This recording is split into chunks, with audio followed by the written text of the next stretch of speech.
Bobby Thompson had lost everything. His leg in Vietnam, his job when he came home, his family when the nightmares got too bad. By December 1976, he was sleeping in Memphis doorways, invisible to the world that had once called him a hero. Then one freezing night, a stranger in a broken-down Cadillac spotted him in the shadows. That stranger was Elvis Presley, and what happened next would shock the entire country. If stories about real heroes helping real heroes get to you, hit that subscribe button right now. We're diving deep into the most incredible true stories that'll blow your mind and restore your faith in humanity. Let me tell you about Bobby Thompson, 28 years old, Purple Heart recipient, lost his left leg below the knee to a landmine outside Saigon. But here's the thing that's going to break your heart. When Bobby came home in 1973, nobody wanted to hear his story. See, this was a different time. Vietnam vets weren't getting parades. They were getting protests. Bobby limped off that plane in Memphis, expecting to rebuild his life, but America had moved on without him.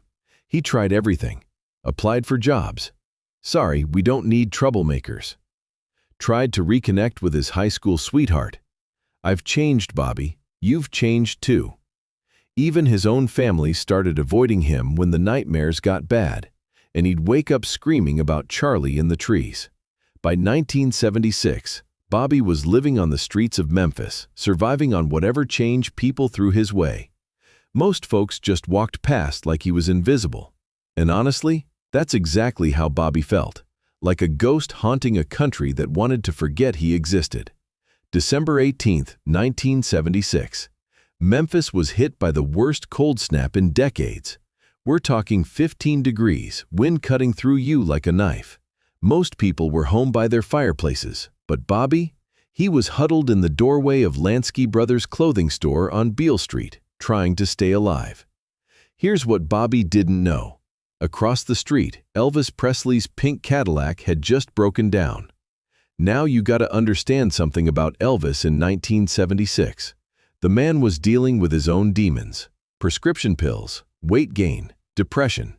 He'd been driving around Memphis at 2 a.m. because he couldn't sleep, couldn't shake the feeling that his life had lost meaning. So there's Elvis, sitting in his dead Cadillac, waiting for his mechanic to show up. And that's when he notices this figure across the street. At first he thinks it's just trash bags or something. But then the pile moves, and Elvis realizes it's a person. Elvis gets out of his car and walks over. He's wearing this massive fur coat, gold jewelry catching the streetlight, looking every inch like the king of rock and roll. Bobby sees him coming and thinks, great, another rich guy who's going to tell me to move along. But Elvis doesn't tell him to move. Instead, he stops and really looks at Bobby. Sees the military jacket, worn thin but still recognizable.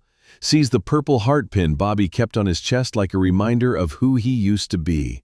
You serve? Elvis asks. Bobby nods. Vietnam, 101st Airborne. And here's the moment that changed everything. Elvis sits down right there on the cold concrete next to Bobby, this millionaire superstar sitting in a doorway with a homeless vet. My daddy served in the war, Elvis says quietly. Always said soldiers deserve better than what they get when they come home. For the next hour, while they wait for Elvis's mechanic, these two men talk. Bobby tells Elvis about Vietnam, about coming home to nothing, about feeling like he died over there and just forgot to fall down. Elvis listens, really listens. And then he starts talking about his own struggles, the pressure, the pills, the feeling that he's lost touch with what really matters. You know what? Elvis says, looking at Bobby's purple heart. You're more of a hero than I'll ever be. You fought for this country, and this country forgot about you. That ain't right. Bobby's heard plenty of sympathy before, but something about the way Elvis says it feels different, more real. Then Elvis's mechanic shows up with the tow truck. Time to go. But instead of just leaving, Elvis pulls out his wallet and hands Bobby a $100 bill. Get yourself a room for the night, Elvis says. It's too cold for anybody to be out here. Bobby stares at the money. I can't take this, man. I'm not a charity case. You're not charity, Elvis replies. You're family, and family takes care of family. Elvis goes home that night, but he can't stop thinking about Bobby. Here's a guy who risked everything for his country, and what did he get in return? Nothing, less than nothing. The next day, Elvis calls his lawyer. "I want to do something for homeless veterans," he says. "Set up a fund or something, but keep it quiet. I don't want this turning into some publicity stunt." But Elvis being Elvis, he doesn't just throw money at the problem. He goes back to find Bobby. 3 days later, Elvis shows up on Beale Street again. But this time, he's not driving a Cadillac. He's in a regular pickup truck, wearing jeans and a baseball cap, trying to blend in. He finds Bobby in the same doorway, looking even worse than before. Turns out Bobby spent the $100 on booze, trying to numb the pain. "Hey there, soldier," Elvis says, sitting down again. Bobby looks up, embarrassed. "I blew your money, man. I'm sorry." "Don't be sorry," Elvis says. "Be ready. We got work to do." Here's where it gets incredible. Elvis doesn't just offer Bobby a handout, he offers him a job. "I need someone to help out at Graceland," Elvis says. "Maintenance, security, whatever needs doing. You interested?" Bobby's suspicious. "Why me?" "Because you know what it's like to serve something bigger than yourself," Elvis replies. "And because I need someone around who ain't gonna blow smoke up my ass about how great I am." So Bobby takes the job. But here's the thing. Elvis doesn't just put him to work. He puts him in rehab first, gets him clean, gets him a prosthetic leg that actually fits, gets him therapy for the nightmares. "You can't help other people if you don't help yourself first," Elvis tells him. While Bobby's getting his life together, Elvis is quietly doing something remarkable. He's researching homeless veterans across the country, learning about the scope of the problem. What he discovers breaks his heart. Thousands of guys, like Bobby, living on the streets, forgotten by the country they served. Men, dealing with what we now know as PTSD. But back then was just called being weak. So Elvis starts making calls. Quietly, behind the scenes. He contacts veteran organizations, homeless shelters, anyone who'll listen. "I want to help," he says, "but I don't want the credit. These men have been through enough without turning them into publicity props." That's what Elvis privately called his mission, Operation Second Chance. And Bobby Thompson became his first success story and his key lieutenant. See, Bobby understood these guys in a way Elvis never could. He knew their pride, their shame, their anger. So Elvis sent Bobby out to find them, not to preach or pressure, just to talk, vet to vet. "Tell them there's work if they want it," Elvis instructed. "Tell them there's help if they need it. But make it clear, this ain't charity. This is what they earned by serving their country." Over the next 6 months, Elvis quietly hired dozens of homeless veterans. Some worked at Graceland, others at his various properties. He paid for their rehab, their housing, their medical care, all under the radar. But Elvis didn't stop there. He started reaching out to other celebrities, businessmen, anyone with influence and resources. "Look," he'd tell them, "we got heroes living on our streets, men who bled for this country while we were safe at home. What are we going to do about it?" The response was incredible. Within a year, Elvis had quietly organized a network of support for homeless veterans across the South. Jobs, housing, medical care, counseling, all of it funded privately, all of it kept out of the media. Bobby Thompson was the coordinator, traveling from city to city, vet to vet, building trust and offering hope. Of course, you can't hide something this big forever. In late 1977, a reporter from Rolling Stone started noticing patterns. Homeless veterans in Memphis, Nashville, and other cities were suddenly disappearing from the streets. Not arrested or run off, they were getting jobs in apartments. The reporter started digging, following the money trail, and eventually, all roads led back to Elvis Presley. When the story finally came out in early 1978, it shocked America.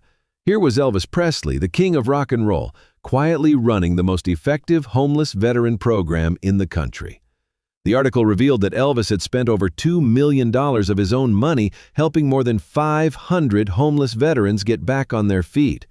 All without publicity, all without fanfare. When reporters tried to interview Elvis about it, he refused to talk. "This ain't about me," he'd say. "This is about them. They're the heroes." By 1978, Bobby Thompson had transformed from a broken-down homeless vet into a national advocate for veteran affairs. He testified before Congress, spoke at universities, and appeared on talk shows. But he never forgot where he came from, and he never let people forget who gave him his second chance.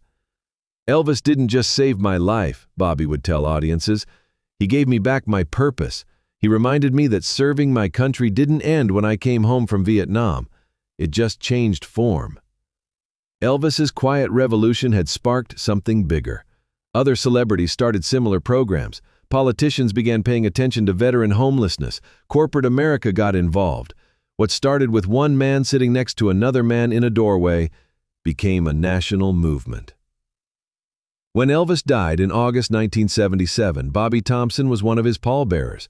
As they carried the casket, Bobby whispered, "Thank you for seeing me when everybody else looked away." After Elvis's death, Bobby made sure the veteran support programs continued. He established the Elvis Presley Second Chance Foundation, which is still helping homeless veterans today, more than 40 years later. By the time Bobby retired in 2010, the programs Elvis started had helped over 10,000 homeless veterans get back on their feet. Jobs, housing, medical care, counseling, all of it growing from that one cold night on Beale Street. Bobby Thompson lived to be 73, passing away in 2021. At his funeral, hundreds of veterans showed up to honor the man who'd become their advocate and friend. Here's what gets me about this story. Elvis could have just driven past that night, could have thrown Bobby some money and felt good about himself. Instead, he saw a human being who deserved dignity and respect, and Bobby could have stayed bitter about how his country treated him. Instead, he channeled that pain into helping others. Two broken men found each other on a cold Memphis street and ended up changing the lives of thousands. The Elvis Presley Second Chance Foundation is still active today.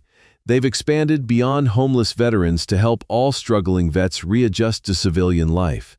They provide job training, mental health services, and what Bobby called the most important thing, respect. On the wall of their Memphis headquarters, there's a plaque with a quote from Bobby Thompson.